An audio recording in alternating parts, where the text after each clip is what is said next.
Good morning and welcome again.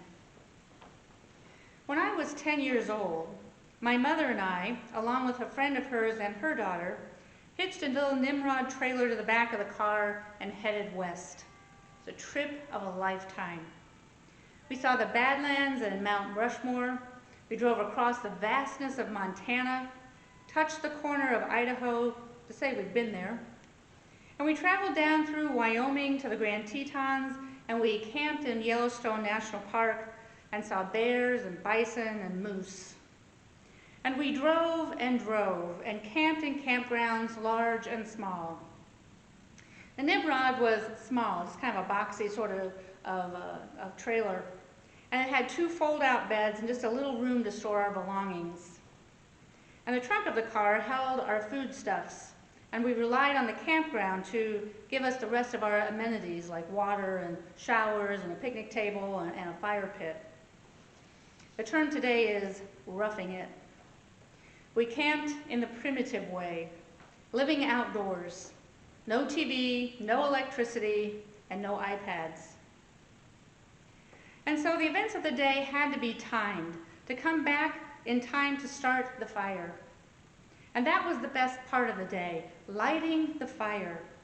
A little kindling, some paper and matches to watch the flame grow. And then you'd add some small pieces of twigs and you gradually get up to sticks and then logs and to keep it going and keep it ablaze and to do all the necessary things needed in preparation for dinner. And so we would cook dinner and we'd wash dishes, and as many of you know, for some reason, food just tastes better outdoors. But starting a fire gave us a sense of accomplishment.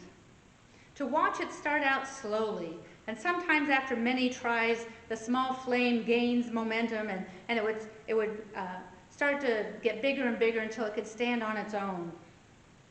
Or, depending on what you use, a fire can be just bold and bright and big right from the start. Kind of like our journey in faith. At Pentecost, the tongues of fire alighted on each of the disciples. The rush of wind and the Holy Spirit imparted on the now apostles, who began spreading the good news of Jesus Christ. To put it mildly, the disciples were on fire to begin evangelizing to the world. In Acts chapter 1, verse 8, Jesus said to his disciples that they would be witnesses, telling the people about him everywhere in Jerusalem, throughout Judea, in Samaria, and to the ends of the earth. As chapter 8 opens, several years have probably gone by, but the church had not yet left Jerusalem. Most likely it was a challenge to preach the good news or preach the gospel to other Jews, but to preach to the Samaritans, that must have been really hard. How many dozens of sermons have you heard on the woman at the well? She was a Samaritan. The disciples have gone back to town to get some food, and when they return, they find Jesus having a conversation with a woman, and a despised Samaritan woman at that. And how many times have you heard Jewish people and Samaritans didn't get along with each other? No love was lost between these two groups. And they went back many years in their history.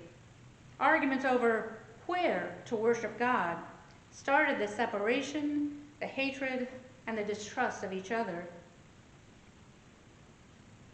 But here was this woman that Jesus seemed to know and offered her the gift of living water, known as grace.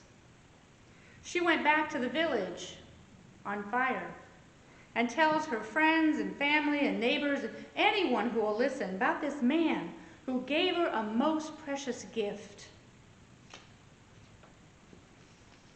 And then there are the more sermons than you can count on the Good Samaritan. The story was eye-opening because the priest and the Levite, religious leaders held in high standing, passed by on the other side. And it was the Samaritan who was the good guy of the story. Unusual, unheard of, unprecedented. And if we back up into Luke's account, toward the end of the 9th chapter, there's a story of John asking Jesus if they should call down some fire and brimstone on a Samaritan village. Well, whereas Nathanael asked if there was anything good that could come from Nazareth, the thought was there was nothing good of anything to do with Samaria. And so this little story is quite incredible. Philip, one of the apostles, is traveling through Samaria, and he spoke to crowds of people about the Messiah. Many were healed. Evil spirits departed. And verse 8 says, there was great joy in that city. Word gets back to Jerusalem, and Peter and John are sent to check it out. And as soon as they get there, they pray for these new Christians. They lay their hands on them, and these new believers received the Holy Spirit. They received the power of God's grace to be transformed, to live their lives knowing that they never again had to offer a goat or a pigeon as a sacrifice, knowing that they didn't have to be baptized again and again, as in being cleansed only on the outside. They were changed from the inside out. The fire that started in the upper room was now spreading and growing. A song we often sing starts with the words, "It only takes a spark to get a fire going." And what a spark it was. The fire continues to burn in the hearts of believers the world over. How strong is this fire burning in you? The men on the road to Emmaus encounter a man who had no idea of the events of what had been happening in the last 3 days. And when Jesus finally reveals himself to them, they ask, were our hearts not burning within us as he spoke to us? Being filled with the Holy Spirit, being changed and transformed from the inside out, being made new, being made whole. It's what our faith is all about. And yet, who do Peter and John have to deal with? A man named Simon, a magician who could keep people spellbound. Think of today's modern day Las Vegas illusionist, that Chris Angel. He's a Chris Angel mind freak. And he's won that, how does he do that, fame. But there was substance to Simon. And he's so taken by the healings that he sees the disciples doing that he offers to buy this power. And with good reasoning, so that I can lay my hands on people and let them receive the Holy Spirit. Peter was outraged. And aren't we outraged too? How dare he, we say, pay for the Holy Spirit?